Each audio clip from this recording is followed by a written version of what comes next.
A shadowy figure sits in a dimly lit room, the glow of multiple monitors reflecting off his glasses. He is not an ordinary hacker. He is part of Lazarus Group, North Korea's most feared cyber syndicate. A single keystroke and the largest crypto heist in history begins. At 10:42 a.m. UTC, Bybit, one of the world's largest cryptocurrency exchanges, initiates a routine cold wallet transfer.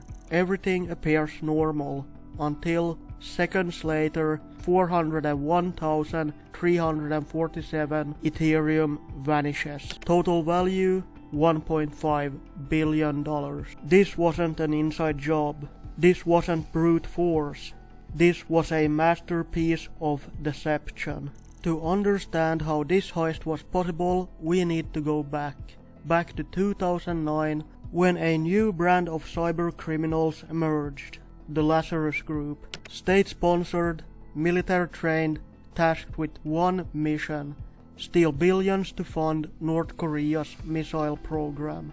They started small, DDoS attacks on South Korea's and the US government agencies. Then came Sony Pictures 2014, the Bangladesh bank heist 2016, and the infamous WannaCry ransomware attack of 2017 that crippled hospitals, businesses, and governments worldwide. Over time, they perfected their craft, moving from simple hacks to high-level financial cyber warfare. But nothing could prepare the world for what happened on February 21st of 2025. This wasn't just a hack, this was an infiltration. Bybit's cold wallets were multi-signature protected, requiring multiple approvals to execute transactions. Impossible to crack, not for Lazarus. They planted malicious JavaScript inside Safe Wallet, a widely trusted multi-sig signing service used by Bybit. Bybit's security team logged into Safe Wallet to sign a routine transaction. Everything looked normal. The URL was correct, the contract address checked out, but hidden in the code was a payload,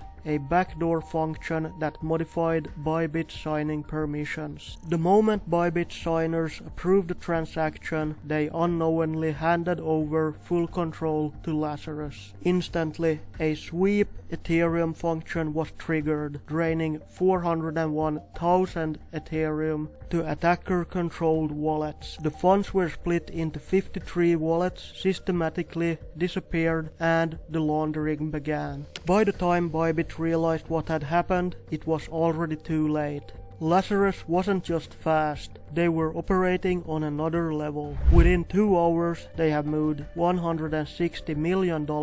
Within 48 hours, over $400 million had vanished into the dark web. Their laundering process was meticulous. Step 1. Swap stolen tokens for ETH using decentralized exchanges to avoid freezing by centralized exchanges. Step 2. Split Ethereum across cross-chain bridges, moving to Solana, Binance Smart Chain, and Bitcoin. Step 3. Convert into Bitcoin, then mix using privacy tools like CoinJoin and OTC brokers in China. Bybit and blockchain analysts scrambled to freeze the funds, but Lazarus was already steps ahead. The FBI, TRM Labs, and crypto analysts like ZachXBT jumped into action. Bybit CEO Ben Chow went live. User funds are safe. We are working with law enforcement to track the stolen assets. Elliptic and Chainalysis identified over 50 wallet addresses linked to the theft. FBI issued an emergency alert, naming Lazarus as the perpetrators and urging exchanges to block flagged wallets. Even with $243,000 frozen, over $1.4 billion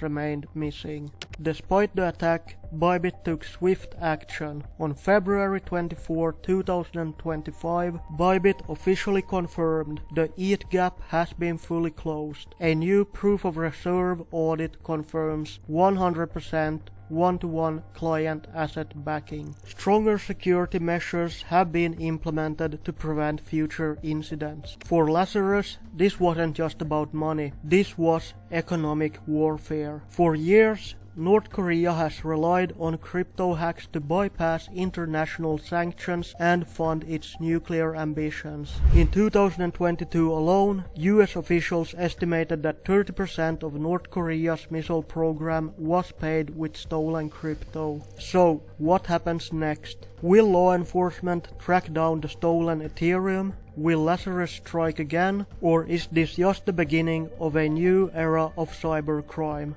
The only certain thing is, they're still out there, watching, waiting. If you found this deep dive insightful, make sure to like and subscribe for more crypto content like this. Comment below, do you think that Bybit will ever recover its stolen funds? And I would be very grateful if you could share this video to spread awareness. This is Crypto Holger, signing off. Until the next heist, stay safe.